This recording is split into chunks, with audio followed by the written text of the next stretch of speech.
I am doctor Jagadish Babu, senior psychiatrist, Hanumakonda. ఈ మధ్యకాలంలో మాదక ద్రవ్యాల వినియోగం అంతకంతకు పెరుగుతుందని గణాంకాలు తెలుపుతున్నాయి. మన జనాభాలో, మన దేశంలో దాదాపు 25 కోట్ల మంది పొగాకు సంబంధిత పదార్థాలు ఏదో ఒక రూపకంగా తీసుకుంటున్నారని తెలుస్తుంది.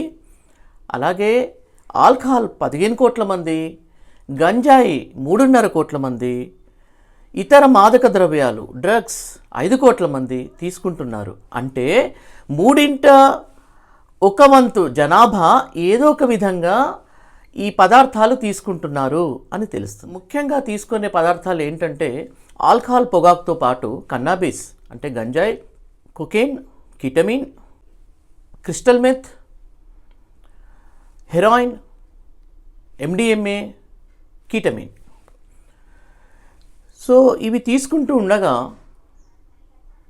శరీరంలో కొన్ని మార్పులు జరుగుతాయి. తాత్కాలికంగా ఎంజాయ్మెంట్ అనిపించినా, ఒక కిక్, ఒక థ్రిల్ అనిపించినా సరే దీర్ఘకాలికంగా శారీరకంగా, మానసికంగా, విద్యాపరంగా, వృత్తిపరంగా, కుటుంబపరంగా, ఆర్థికంగా చితికిపోతారు. ఇప్పుడు మనకు జరిగే రోడ్డు ప్రమాదాలలో 60%,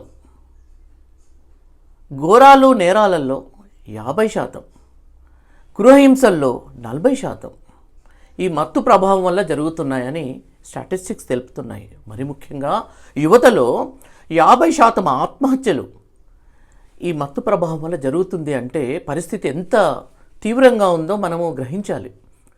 కాబట్టి పేరెంట్స్, తల్లిదండ్రులు, టీచర్స్, కాలేజ్ యాజమాన్యం, ఎక్సైజ్ డిపార్ట్మెంట్, ఇతర డిపార్ట్మెంట్స్, విద్యార్థి, యువత, మహిళా సంఘాలు, మనమందరము కూడా పోలీస్ వాళ్ళకి సహకరించి సమన్వయంతో పనిచేస్తే తప్ప ఈ మహమ్మారిని మనం శాశ్వతంగా పారద్రోలలేము.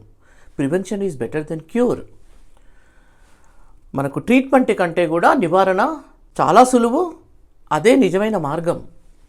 కాబట్టి ఇట్స్ ఏ కలెక్టివ్ రెస్పాన్సిబిలిటీ, మనందరి యొక్క బాధ్యత. ఈ నూతన సంవత్సరం సందర్భంగా మనము తీసుకోవాల్సిన ప్రతిజ్ఞ ఏంటంటే say no to drugs, say no to drugs.